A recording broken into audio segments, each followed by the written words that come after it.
Ligtas na nga si Rudy sa kapamakan. Ngayon nga, naging matagumpay nga ang pagpapaopera ni Gabo sa kanya.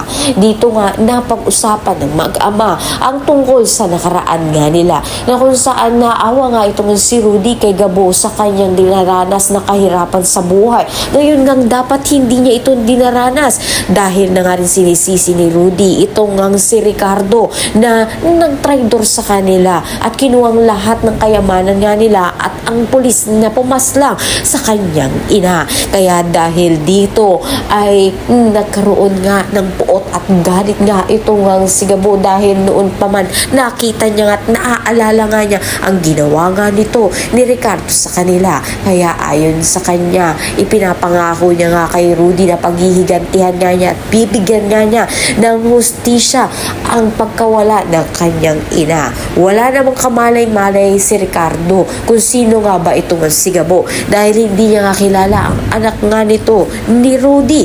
Kaya ngayon nga sa kanyang paghahanap nito ni Gabo, hindi alam nito ni Ricardo kung sino nga ang mga kalaban nga niya.